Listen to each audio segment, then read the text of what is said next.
In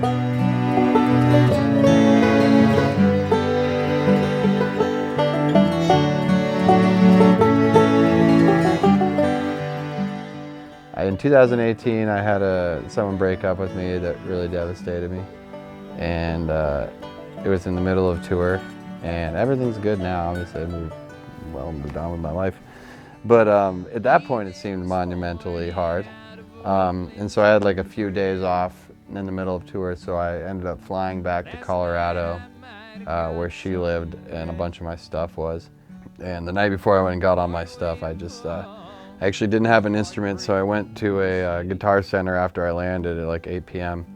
and bought like a tiny little Camp Martin camping guitar so I could, have it around with me. And I wrote that song on that guitar that night. And then the next morning I got all my stuff, flew back and met the guys, finished tour, and never really looked back on it, I suppose, too much.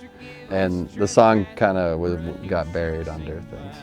I wrote that song always imagining it would kind of be like one voice and one acoustic guitar.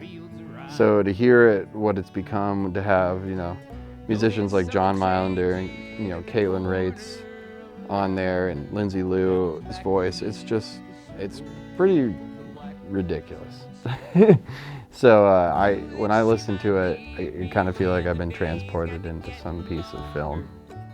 Allowing other people into your life and influence you, like that song is beautiful, and I think just working with Glenn here has taken it to a whole new level.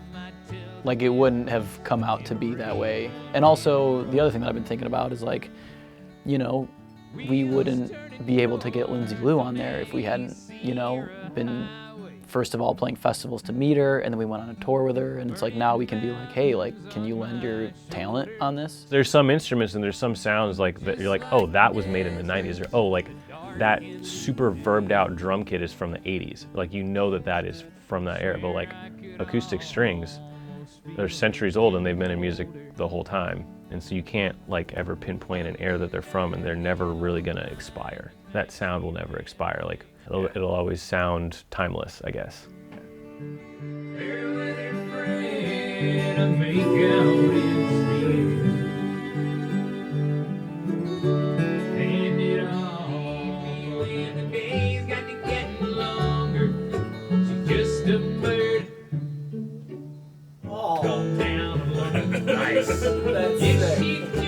I wasn't sure it was going to work. I wrote it with a lot of risk, and I was like, we'll see if this works, or if it's hokey. It fucking works. I think it's awesome. Yeah. That's super cool.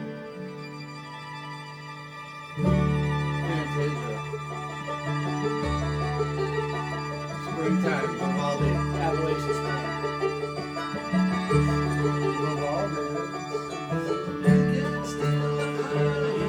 Where's my scrap?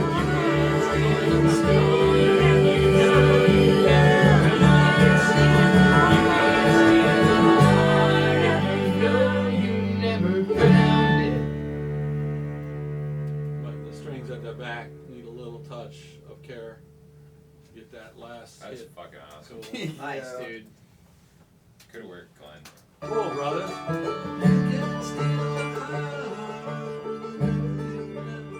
I like her little "You can't steal a heart," the way she does the phrasing on that. So maybe that's all we really need is those high ones and that, and then you guys do all the other parts. Go ahead, do it. Okay. Wait, what were you saying? We're down here. He's getting a lot more of me, Yeah. he said. Well, Yeah. Getting a lot more of Joe in this mix over here. Holy shit. Somebody turned on the reverb this morning. are you Head to Joe with the traffic report.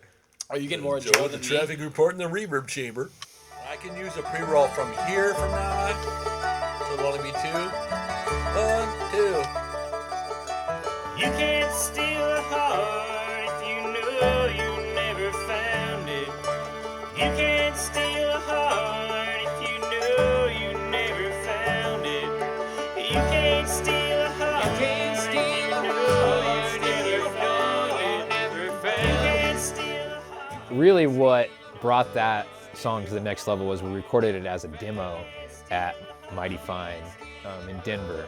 We sort of had this idea of this vocal thing we wanted to do at the end, some sort of ethereal way to close out the song that's different than the rest of the song.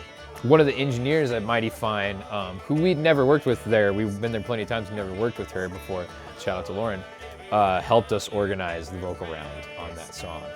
Helped us sort of refine the idea of what we wanted that to be, and then take it to Glenn, who helped us dial it Never know you never found it. I might be gone.